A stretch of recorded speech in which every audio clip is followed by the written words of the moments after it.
আসন্ন ত্রয়োদশ জাতীয় সংসদ নির্বাচনকে সামনে রেখে রাজধানী ঢাকা সহ দেশের বিভিন্ন স্থানে হঠাৎ বেড়েছে টার্গেট কিলিং। ফিল্মি কায়দায় গুলি করে হত্যা, অপহরণের পর খুন, কুপিয়ে হত্যা এমন নৃশংস ঘটনাগুলো জনমনে বাড়াচ্ছে চরম উদ্বেগ ও আতঙ্ক। আইনশৃঙ্খলা বাহিনী ও গোয়েন্দা সংস্থার মতে আধিপত্য বিস্তার, আন্ডারওয়ার্ল্ডের দখল, রাজনৈতিক প্রতিদ্বন্দ্বিতা, ব্যক্তিগত শত্রুতা এবং লুট হওয়া অস্ত্র অপরাধীদের হাতে যাওয়ায় পরিস্থিতি নিয়ন্ত্রণের বাইরে চলে যাচ্ছে।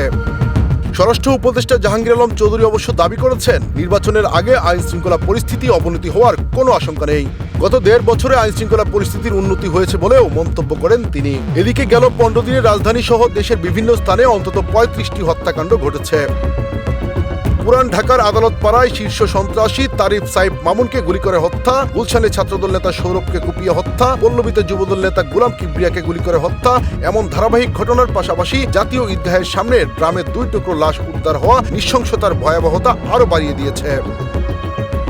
অপরাধ বিশেষজ্ঞরা বলছেন, জুলাই আন্দোলন ও 5 আগস্টের সহিংসতার সময় লুট হওয়া অস্ত্র এখন অপরাধীদের বড় অস্ত্র হয়ে দাঁড়িয়েছে।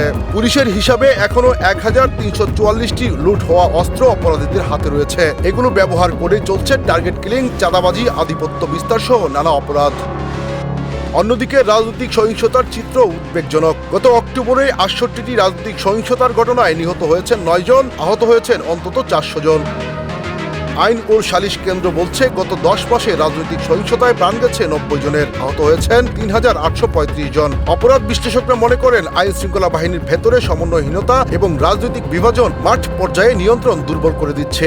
নির্বাচনের আগে আন্ডারওয়ার্ল্ডের সক্রিয়তাও বেড়েছে। মাদক, চাঁদাবাজি থেকে শুরু করে জমি দখল সবখানে গড়ে উঠেছে নতুন নতুন গ্রুপ। পুলিশের শীর্ষ কর্মকর্তারা বলছেন, টার্গেট কিলিং প্রতিরোধ করা পৃথিবীর কোনো দেশেই সহজ নয়। তবে ভাড়াটে খুনিদের ওপর নজরদারি বাড়ানো, রাজনৈতিক দ্বন্দ্ব নিজেদের মধ্যে সমাধান করা এবং লুট হওয়া অস্ত্র দ্রুত উদ্ধার করতে পারলেই পরিস্থিতি অনেকটা নিয়ন্ত্রণে আসবে। পুলিশ সদর দপ্তর জানিয়েছে, নির্বাচনের আগে পরে আইন শৃঙ্খলা বজায় রাখতে 1.5 লাখ পুলিশ সদস্যকে বিশেষ প্রশিক্ষণ দেওয়া হচ্ছে, যাতে যে কোনো সহিংসতা প্রতিরোধে তারা দক্ষতার সঙ্গে দায়িত্ব পালন করতে পারে।